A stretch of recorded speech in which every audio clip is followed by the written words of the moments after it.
మరి మొత్తానికి ఒక చారిత్రాత్మక నిర్ణయంగా మనం చూడవచ్చు. సో దీంట్లో ఇక ఎల్ఎన్టీ సంస్థ నుంచి మరి ఫేజ్ 1కు సంబంధించిన అంశంలో మరి ప్రభుత్వం అయితే ఎల్ఎన్టీ సంస్థ నుంచి ఫేజ్ 1 మెట్రోకి సంబంధించిన అంశంలో టేక్ ఓవర్ చేస్తుంది.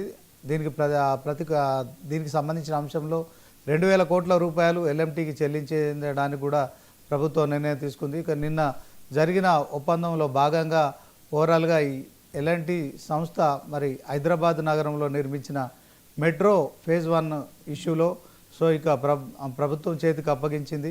ఈ అంశంలో ఈరోజు బిగ్ డిబేట్. ఇక ఈ డిబేట్లో పాల్గొంటున్నారు మన్నెం కోటేశ్వరరావు గారు, పొలిటికల్ అనలిస్టు, అలాగే పవన్ మల్లాది గారు, కాంగ్రెస్ నాయకులు, బచ్చు శ్రీనివాస్ గారు, బీఆర్ఎస్ నాయకులు. ముందుగా కోటేశ్వరరావు గారితో మాట్లాడదాం. కోటేశ్వరరావు గారు, good morning sir. Good morning sir. మొత్తానికి హైదరాబాద్లో మెట్రో పరుగులు తీయడానికి కారణమైన ఎల్ఎన్టీ సంస్థ ఇక ఫేజ్ 1కు సంబంధించిన అంశంలో ప్రభుత్వానికి అప్పగించడం కావచ్చు. అదే క్రమంలో ఇక 13,000 కోట్ల రుణం తీసుకున్నారు. ఆ రుణం కూడా గవర్నమెంట్ టేక్ ఓవర్ చేసేందుకు కూడా సిద్ధమవుతోంది. సో మొన్న కాళేశ్వరంలో మేడిగడ్డ నిర్మించిన ఎల్ఎన్టీ సంస్థ మరి ఆ నిర్మాణ లోపభూయిష్టమైన వ్యవస్థ కారణంగా కొంత అప్రతిష్ట పాలైంది. ఇదే క్రమంలో మరి మెట్రో నుంచి కూడా ఎల్ఎన్టీ తప్పుకోవడాన్ని మనం ఎట్లా చూస్తాం? అదే క్రమంలో ప్రభుత్వం తీసుకున్న నిర్ణయం చాలా గొప్ప నిర్ణయం. ఎందుకంటే ప్రైవేట్ కాంట్రాక్టర్లకు ఇవ్వడం కావచ్చు, తర్వాత చాలా అంశాల్లో గనులు కావచ్చు, సహజ వనరులు, ఇసుక కావచ్చు, ఇట్లాంటివన్నీ కూడా ప్రభుత్వం టేక్ ఓవర్ చేసి ఉంటే మధ్యవర్తుల దళారుల వ్యవస్థ కాకుండా ప్రభుత్వానికి నేరుగా ఆదాయం వస్తుంది. కానీ ప్రభుత్వం ఇప్పుడు తీసుకున్న చర్యను మనం ఎట్లా చూడొచ్చు అంటాం? శ్రీనివాస్ గారు, ఒక మెట్రో నగరంలో 2 వ్యవస్థలు అంటే కొన్ని కిలోమీటర్ల లేదా కొన్ని మార్గాల నిర్వహణ ఒక సంస్థ, మరికొన్ని మార్గాల నిర్వహణ మరొక సంస్థ అనేటువంటిది పాలనా పరంగా చూసినప్పుడు అది ఏ విధంగానూ సమర్థనీయం కాదు. ఇబ్బందుల్ని తలెత్తేటువంటి అంశం ఉంటుంది. ఎందుకంటే ఆ ఆదాయాన్ని పంచుకోవడం దగ్గర కావచ్చు, లేదా నిర్వహణ, ఇట్లాంటి విషయాలన్నీ కూడా తలెత్తేటువంటి అవకాశం ఉంది. అందుకని ఒకే యాజమాన్యం, నిర్మాణం వేరు, నిర్వహణ వేరు. అందువల్ల ఇప్పుడు దేశంలో వివిధ నగరాల్లో మెట్రోలు నిర్మించినప్పుడు వాటి నిర్మాణానికి సంబంధించి వివిధ కంపెనీలు టెండర్లు దక్కించుకుంటాయి. అవన్నీ వేరు. ఆ తర్వాత నిర్వహణ అనేటువంటిది ప్రభుత్వ సంస్థలతోనే నడుస్తూ ఉంది. ఒక హైదరాబాద్ మెట్రో మాత్రమే ప్రైవేట్ సంస్థకి నిర్వహణ బాధ్యతను కూడా అప్పగించారు. సరే, దానిలో అది ఫెయిల్ అయిందా లేకపోతే మరి ఏమిటి అనేటువంటి దాన్ని చూసుకున్నప్పుడు మొట్టమొదట ఎన్ని ర్యాక్స్ అయితే నడిపిందో, ఎన్ని బోగీలను అయితే నడిపిందో, ఇప్పటి వరకు కూడా జనం రద్దీగా ఉన్నప్పటికీ వాటిని పెంచకుండా జనాన్ని ఇబ్బందులు పెట్టినటువంటిది ఒక అంశం అయితే, రెండవది దేశంలో ఏ మెట్రోలోనూ లేని విధంగా అధిక ధరలను, ప్రయాణ ఛార్జీలను కూడా వసూలు చేసినటువంటిది హైదరాబాద్ మెట్రో. అయితే దానికి మరి రాష్ట్ర ప్రభుత్వాలు కూడా అనుమతించాయి. అందువలన కేవలం అధిక ఛార్జీలు అనే దానికి ఎల్ఎన్టీనే మనం నిర్మించిన అవసరం లేదు. దానికి అనుమతించినటువంటి కేంద్ర రాష్ట్ర ప్రభుత్వాలు కూడా అంతే బాధ్యత వహించాల్సి ఉంటుంది అనేది మనం గమనించాలి. అందుకని రైళ్ల నిర్వహణ లేకపోతే ఆర్టీసీల నిర్వహణ ఇవన్నీ కూడా ఆయా ప్రభుత్వాలు సక్రమంగానే లేదా సమర్థవంతంగానే నిర్వహిస్తున్నాయి. అటువంటప్పుడు మెట్రోలు ఎందుకు నిర్వహించలేవు అనేటువంటిది ప్రశ్న. ఆ విధంగా చూసినప్పుడు గతంలో ఏం జరిగినప్పటికీ ఇప్పుడు హైదరాబాద్ నగరంలో మెట్రోలని మరింతగా విస్తరించాలంటే ఒకే ఏజెన్సీ కింద, అది ప్రభుత్వం నడిపేటువంటి ఏజెన్సీ కావచ్చు, లేకపోతే అన్ని దశలను కలిపి భవిష్యత్తులో ఎవరికైనా మరొకళ్ళకి నిర్వహణకి అప్పగిస్తారా లేదా అనేటువంటి వేరే అంశం అయితే, ఒకటే సంస్థ ఉండటం అనేది ఏ విధంగా చూసినప్పటికీ సమర్థనీయం, మంచిదనేది నా అభిప్రాయం. రెండోది, భవిష్యత్తులో నిర్వహణ గురించి వేరే సంస్థకి ఇవ్వాలా లేకపోతే ప్రభుత్వం నిర్వహించాలా అనేటువంటి తర్జన భర్జనలు కూడా జరగడం సహజం.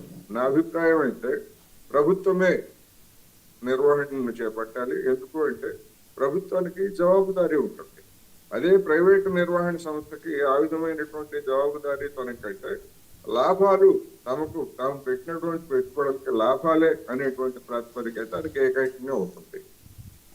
ప్రపంచంలో ఎక్కడ కూడా ప్రజా రవాణా వ్యవస్థని ఇతర వ్యాపారాల మాదిరి లేదా పరిశ్రమల మాదిరి లాభాల దృష్టితో చూడటం అనేటువంటిది అవాంఛనీయమైనటువంటి పరిణామం. ఎందుకంటే దీనిలో అనేకమైనటువంటి అంశాలు ఇమిడి ఉంటాయి.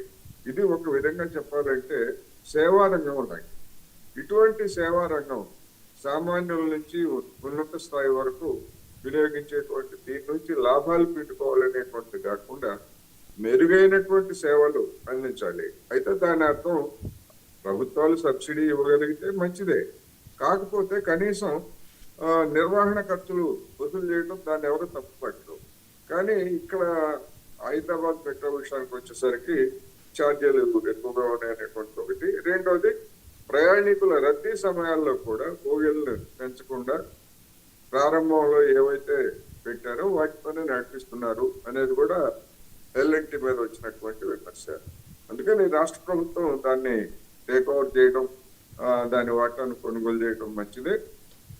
సమర్థవంతుడైనటువంటి అధికార వ్యవస్థని ఏర్పాటు చేసి ఇతర మెట్రోలు, ముఖ్యంగా ఢిల్లీ మెట్రో అనుభవాలని పరిగణలోకి తీసుకొని విస్తరించడానికి కానీ లేకపోతే సేవల్ని మెరుగుపరచడానికి, ప్రయాణికులకి మరింతగా సేవలను అందించడానికి అవసరమైనటువంటి ఏర్పాట్లను ఇప్పటి నుంచే ప్రారంభిస్తే రెండో దశ ప్రారంభం నాటికి అది మరింతగా ఉపయోగపడుతుంది అనేటువంటిది ఒకటైతే, రెండోది ఎల్ఎన్టీ చేసినటువంటి ఒక ప్రయోగం విఫలమైంది.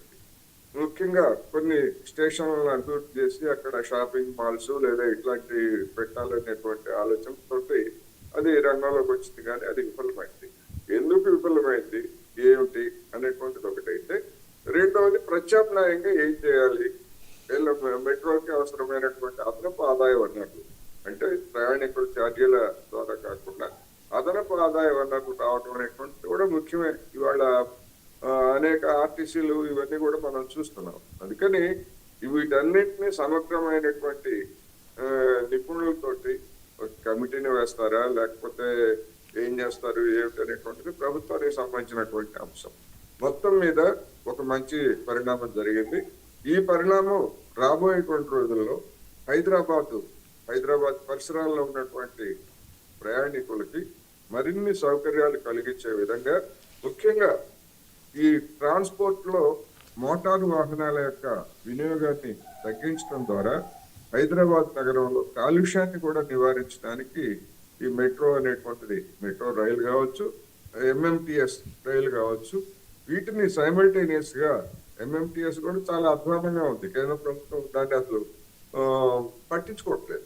అందుకని ఈ రెండింటిని కూడా సమన్వయం చేసుకొని మొత్తం మీద హైదరాబాద్ నగర ప్రజల్ని రవాణా కష్టాల నుంచి తప్పించాలి అనేది నేను ఈ సందర్భంగా చెప్పవచ్చు.